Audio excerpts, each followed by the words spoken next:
Salut à tous les amis, j'espère que vous allez bien. Aujourd'hui on se retrouve pour une nouvelle vidéo, toujours à Dubaï. Donc cette vidéo est tournée à Dubaï, on sort de l'hôtel.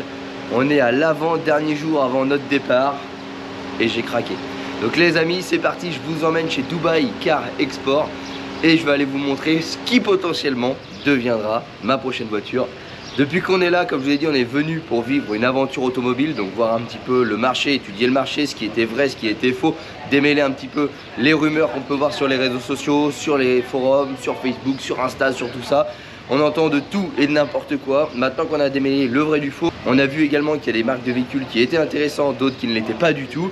Et bon, notre petit tour chez Dubaï Car Export m'a vraiment fait réfléchir et ça m'a permis de pouvoir découvrir un petit peu des modèles que j'avais déjà regardé sur le Bon Coin en France, mais que j'avais pas vu en vrai, du moins pas attardé dessus, et j'ai craqué. Donc les amis, c'est parti, on a Dubaï Car Export qui vient nous chercher directement à l'hôtel, on va dans leurs locaux, on fait une inspection, un check complet du véhicule qui m'intéresse, et ensuite on voit un petit peu en termes de prix ce qu'ils peuvent me faire, quels frais sont à faire dessus, qu'est-ce que je peux faire moi au garage pour vous offrir du contenu également, et vous montrer clairement dans quel état sont les véhicules ici à Dubaï, du moins le mien, parce qu'effectivement c'est comme tout, hein, si vous avez un gros budget, bah, vous en prenez un zéro défaut, si vous avez un budget un peu plus serré, vous en prenez un avec des défauts, et en l'occurrence c'est ce que je souhaite faire, d'une pour baisser le prix du budget, et deux bah, pour vous offrir un petit peu de contenu vidéo également dessus. Et puis encore une fois, on va être honnête, ça me coûte moins cher de le faire moi-même que de le faire même ici à Dubaï. Donc les amis, c'est parti, direction Dubaï Car Export, allez go.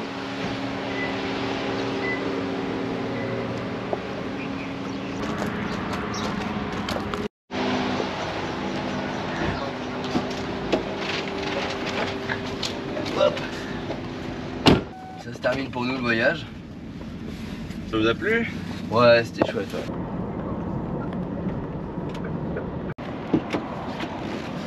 Hop. Bon les amis, ça y est, on se retrouve au garage. On est avec Guillaume qui nous a conduit ici. Tu coucou la caméra, Guillaume. Bonjour, comment ça va? Donc Guillaume que vous avez déjà vu hein, sur la précédente vidéo, et là aujourd'hui on va, je l'espère, pouvoir enfin choisir mon véhicule. Ah mais ça tombe bien parce que tu vas voir l'état de ce Land Cruiser. Et regarde pas les kilomètres, tu me dis combien il a. Bonjour. Ça va? Ça va? Bonjour. Bonjour. Alors, combien de kilomètres? Enfin, tu sais qu'hier on a été... Non, c'est hier on est parti... Non, avant-hier on est parti dans le désert. J'ai rigolé, tu sais, au forum, les mecs, ouais, le sable, ça vient les moteurs. Le mec, il faisait ça un jour sur deux. Ouais. Donc des virées, donc on avait 1h15 de route aller-retour. Plus, franchement, je pense, une bonne heure dans le désert. Donc ça veut dire que le mec, tous les 2 jours, il fait 1 heure dans le désert avec son truc. 526 000 km, il démarrait au quart de tour. Bon, par contre, le volant était tordu, il y avait du carrossage à mort. ouais, Mais... et puis il doit y avoir du jeu dans les trains. Voilà. Mais oui, les moteurs, ça... Mais par contre, à ceux qui disent que le sable, ça vive les moteurs... Non, on voit souvent des gros kilométrages ici. Alors, celui-là, honnêtement, il est hyper propre.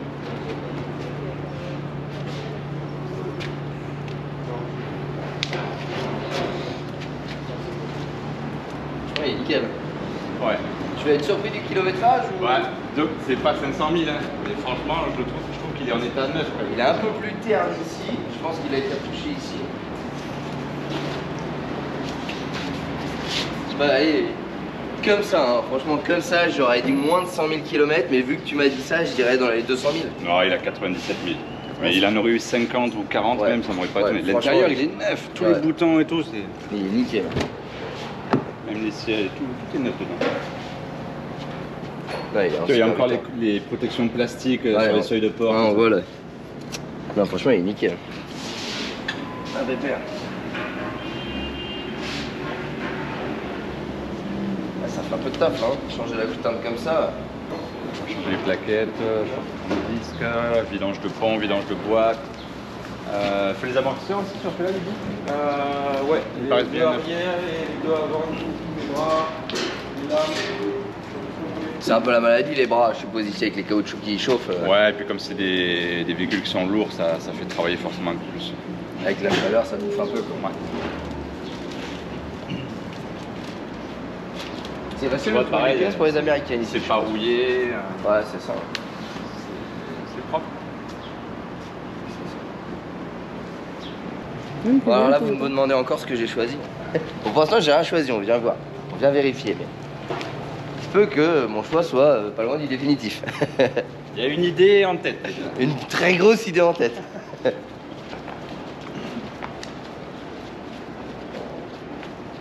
Et celui que t'as là, du coup, c'est un demande client aussi, celui-là, ou c'est à vous? Non, tout ce qui est là, c'est vendu déjà. D'accord. Tous des véhicules de clients. Ah oui, ça, c'est vos caisses de drift. Ouais. Bon, alors là, vous demandez certainement ce que j'ai choisi, vous demandez encore. Alors, il va falloir aller derrière tout ça, encore derrière tout ça. Et derrière tout ça, et normalement, si je me trompe pas, il doit être encore derrière là. Voilà. C'est celle-là, hein, c'est ça qu'on a dit, Guillaume. Ça, ouais. Voilà, donc il m'a fait un super tarif dessus. T'as de la chance, elle devait être partie hier. Voilà, donc les amis, je me suis enfin acheté une Porsche. Non, c'est pas vrai. Il manque quelques euros encore ici. Mais du coup, il se pourrait bien que ce soit celui-là. C'est la même couleur, il y a aussi la bande centrale noire comme celle-ci, mais elle est un peu plus large. Voilà, donc on est en train de voir pour acheter ce Ford F-150. Donc je l'avais vu la dernière fois, mais j'avais flashé pour le gris qui était... Il est là-bas. Je crois qu'il a encore, voilà. Donc initialement, quand on est venu, j'avais pas prévu de partir avec une voiture. On était venu pour au cas où. Et j'adore cette bagnole-là, et en France, c'est vraiment compliqué d'en avoir. Et c'est celui-ci, hein. Ouais. Et en fait, la dernière fois qu'on est venu, si vous vous souvenez, dans la précédente vidéo, ils étaient garés côte-côte. Même, il y avait le gris, le blanc et un noir, si je dis pas de conneries. Possible. Mais le gris et le blanc étaient garés. Et en gros, j'ai flashé sur celui-ci. J'ai adoré la teinte. Je trouvais, ouais, je le trouvais vraiment super et tout. Bien, j'aime bien le côté mastoc, un peu robuste. Malheureusement, il était vendu. Du coup, ça a ruminé. Et vu que le blanc n'est pas encore vendu, et que le blanc, j'ai aimé aussi, mais du coup, je préférais quand même la teinte grise, je me suis dit, ça vaut peut-être le coup de repasser voir, parce que du coup, je m'y étais pas attardé, vu que j'avais prévu, enfin, si j'en aurais pris un, c'était le gris. Donc je me suis pas attardé dessus, je l'ai pas vu en détail. Donc là, bah, on va le faire. Donc on va passer un peu dessous, on va regarder un petit peu ce qu'il y a à prévoir, ce qui n'est pas à prévoir, ce que je vais faire, ce que je vais pas faire, et si on conclut la vente ou pas. Et là, on a une petite baston entre Kate et Dog. Hein, c'est la bagarre. Faites Le chat que j'ai trouvé dans un moteur aux enchères. Voilà, pour la petite histoire, Guillaume est parti faire des enchères et il entendait un chat miauler, il a ouvert le moteur et dans la boîte à air, c'est ça? Juste sous la boîte à air. Ouais. Voilà, le petit chat quoi. Et du coup, elle tu l'as. petite, était comme ça. Et du coup, tu l'appelais comment qu'on rigole? L4. Donc à tous les coups, c'était dans une américaine. Ouais. Ah non, même pas. Allez, stop. C'est bon. T'es amoureux, Il y a toi. 4. T'es amoureux, toi. Regarde. Je vais le faire sortir. Bon, bah tu vois, attends. De toute façon, il doit être ouvert. Voilà, donc on va faire Je vais faire sortir le chien, je te laisse regarder. une petite inspection, voir un petit peu ce qu'il y a à prévoir, ce qui n'est pas à prévoir, et puis voilà.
Bon les amis, on fait un petit check avec Benjamin, c'est ça? C'est ça. Benjamin et Guillaume sur le véhicule pour voir un petit peu, checker ce qu'il y a à faire, ce qu'ils font, ce que je fais, pour voir un petit peu où est-ce que ça nous mène en termes de tarifs après. Voilà un petit peu ce qu'on est en train de faire.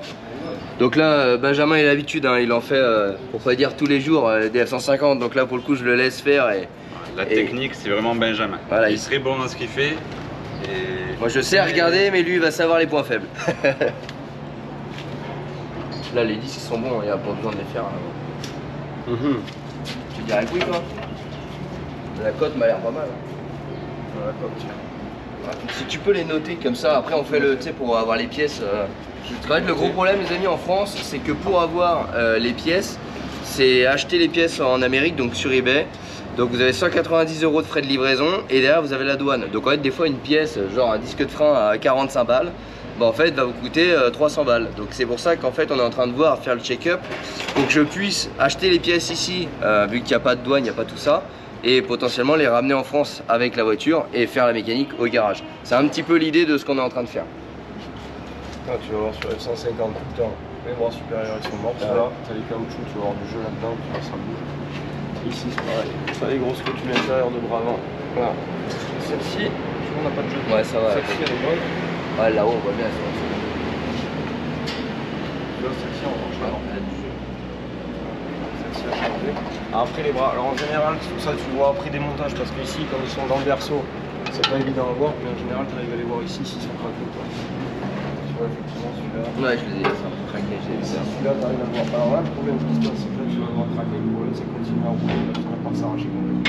Quand tu comptes, t'as pas le choix de changer que les. Ouais. Non, mais tu vas me commander les deux. Hein, Ici, il y a les deux. Ils sont là. Ici, en haut.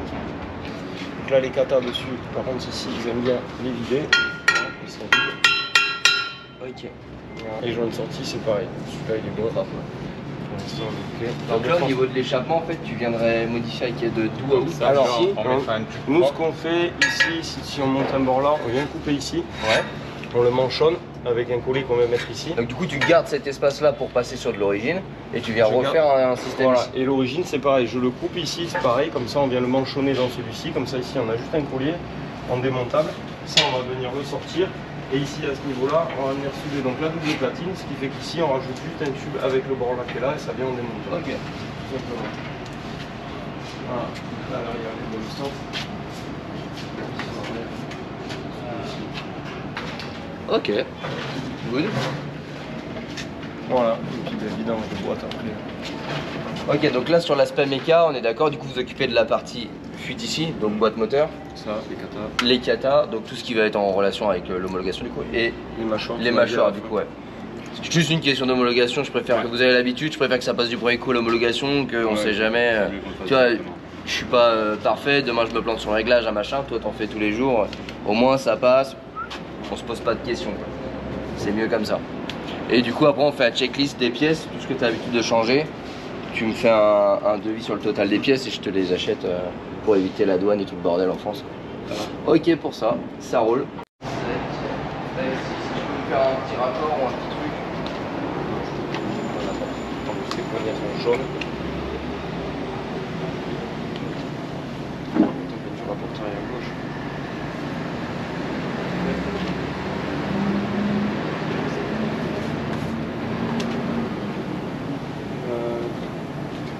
Ok, et ici ouais j'ai vu ça, je sais pas si tu peux me trouver la pièce. Tu vois ici t'as un projet, est-ce que tu penses que c'est jouable d'avoir les deux pièces là? À minima celle-là, en étant celle-là. Là le pare-brise, tu fais quelque chose ou pas? Je fais ça pour le contrôle technique, j'ai peur que... Après, soit on remplace ici, soit tu fais un oubli de place. J'ai besoin de faire un contrôle technique ou pas moi? Oui, peut-être Pour de manière l'homologation, Ah ouais, de toute manière, oui, ça dépend ce que tu veux faire. Si tu veux oublie directement avec comme ça, Yes. on dit pas de jeu. Comme par là. Ok, quoi d'autre? Bah écoute, c'est ce que j'ai vu moi après. Si t'as des idées, fais-en moi part, mais.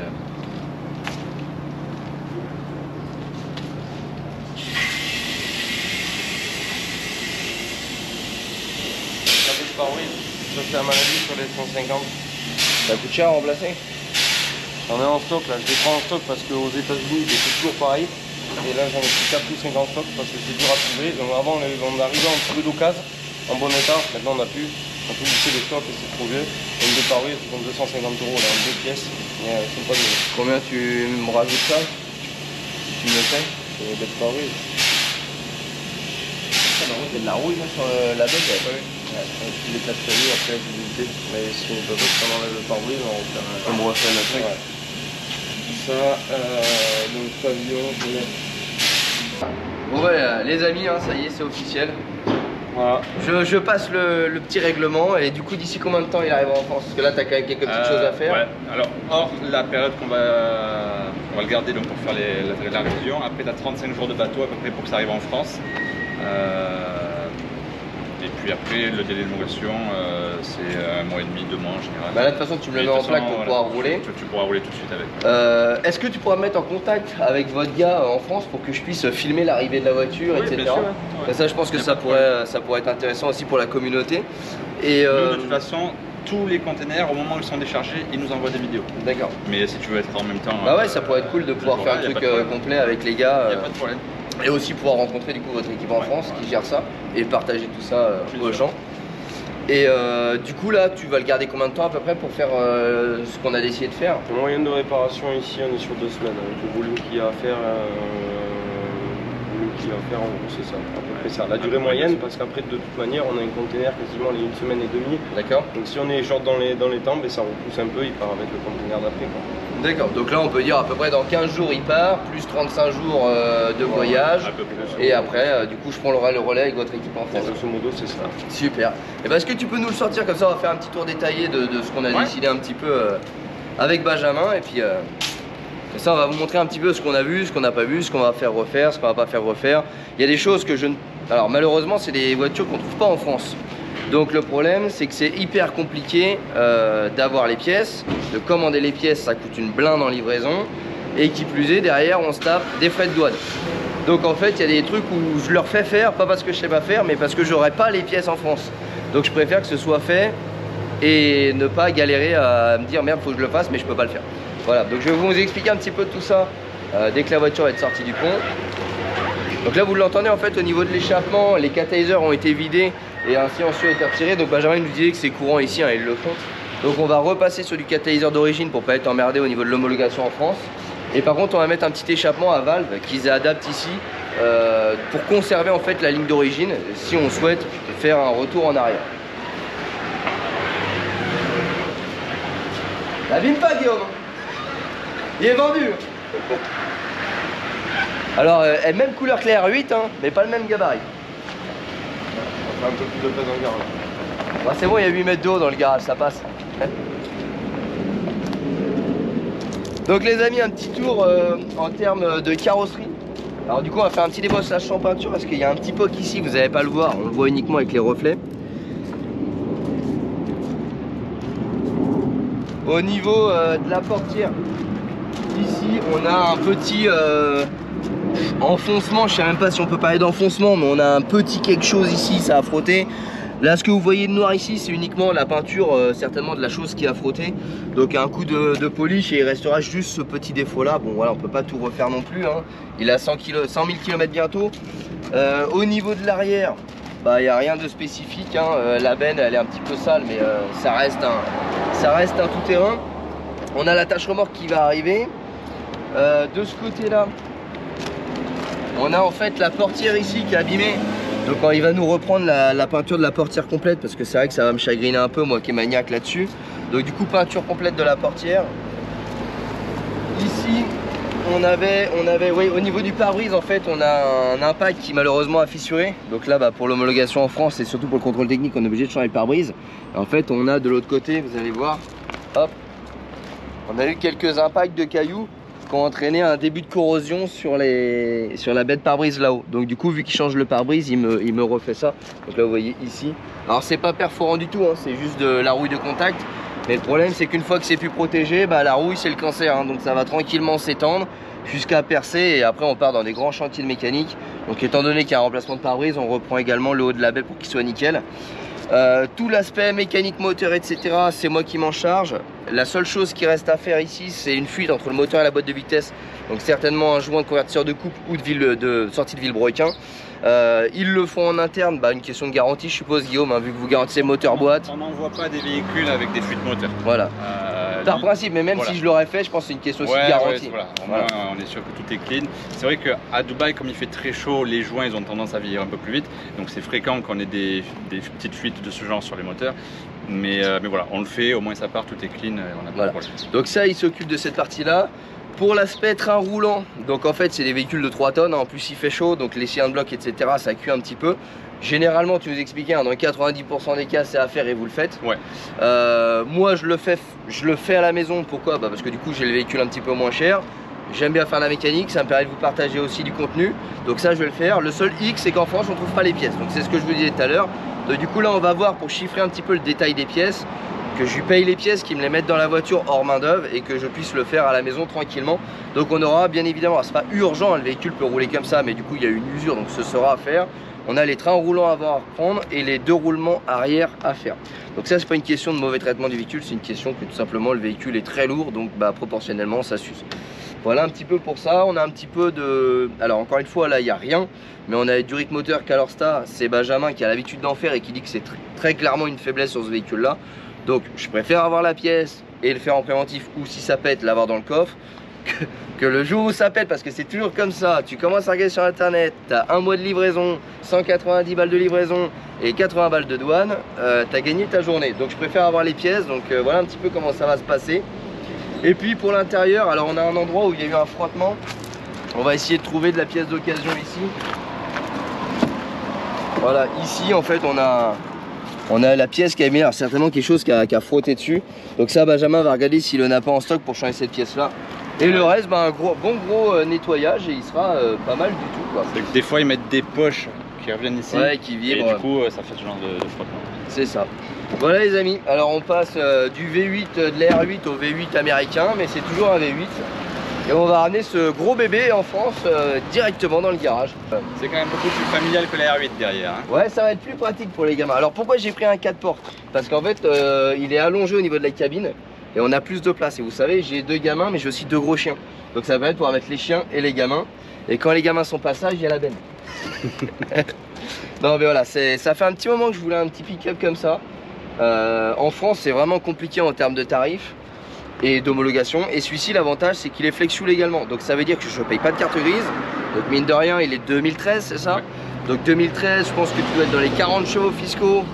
Je sais plus le chiffre exact en tête, mais c'est dans ce là. Allez, on va dire que tu as entre 1300 et 1500 euros de carte grise en France. Donc là déjà tu la payes pas, donc ça permet de payer je pense l'ensemble des pièces. Je pense qu'on va être dans ces eaux là. Tu peux mettre n'importe quel carburant dessus, ils sont prévus pour, ils sont flex-fuel. Ouais. Et là c'est écrit sur le bouchon Easy Fuel, E85 et gasoline c'est l'essence, tu mets ce que tu veux. Voilà. Et l'autre avantage c'est que je vais pouvoir aller voir ma copine Anne Hidalgo, et là elle pourra rien me dire parce que je vais être en critère. Hein. mais voilà, c'est vrai que ça fait un petit moment que j'en voulais un, et quand on est venu voir Dubai Car Export, j'ai craqué sur le gris et puis je me suis dit merde, et pourquoi pas le blanc, et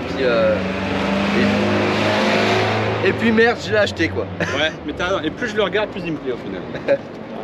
Je te le revends si tu veux. Bien vu. Là c'est bon, j'ai mon pick-up déjà. Voilà, donc les amis, on va essayer de vous faire ça au maximum. Donc je vais essayer de voir avec les copains de Dubai Car Export s'ils peuvent nous faire quelques images au moment où ils vont le mettre au port. Et on va essayer de se mettre en relation avec leur équipe en France qui récupère au port pour essayer de vous filmer absolument toute cette aventure. C'est ma première expérience en importation de véhicules. Comme je vous l'ai dit, on était venu ici pour vivre une aventure automobile, pour s'imprégner un petit peu du climat automobile, de ce qui se faisait, des rumeurs, etc. On a démêlé le vrai du faux, on a pu rencontrer Dubai Car Export qui est maintenant professionnel dans ce domaine-là. J'ai craqué, je ramène aujourd'hui ma première bagnole, donc je vais pouvoir vous faire vivre l'aventure de quelqu'un qui n'en a jamais fait, qui a fait comme vous, allez voir sur les réseaux, allez voir sur les forums. Donc je vais me faire ma propre expérience de A à Z, et les amis, on se retrouve à la fin de cette vidéo là pour vous dire si j'ai été satisfait de cette expérience là ou pas. Et là il y a Guillaume, il serre les fesses, il dit putain. Je suis serein, on a une bonne équipe, il n'y a pas de problème, je suis serein. Voilà, donc je vais essayer de vous faire vivre ça au maximum de cette partie là de l'achat, si tu peux me faire quelques images quand vous bossez dessus. On envoie toujours à tout le monde les photos, les vidéos de quand on fait les travaux, super, de quand la voiture est chargée, quand elle s'en va. Et ben vous allez voir tout ce qu'ils vont faire quand je serai pas là. Et depuis la sortie du bateau, c'est où? C'est au Havre que ça arrive? Oui, mais le conteneur il sera déchargé directement chez DLS. D'accord, du Havre il prend un camion qui l'amène chez lui. Ok. Donc c'est déchargé directement chez notre partenaire. Et ben on se retrouvera pas au port du Havre, mais on se retrouvera dans le 77 pour la sortie du conteneur du véhicule. Voilà. Et ben les amis, merci à tous. Et pour moi ça va être maintenant dans un bon mois et demi je pense. Ouais. Bon et donc les amis, moi je vous dis à dans à peu près un mois et demi, 2 mois directement dans le 77.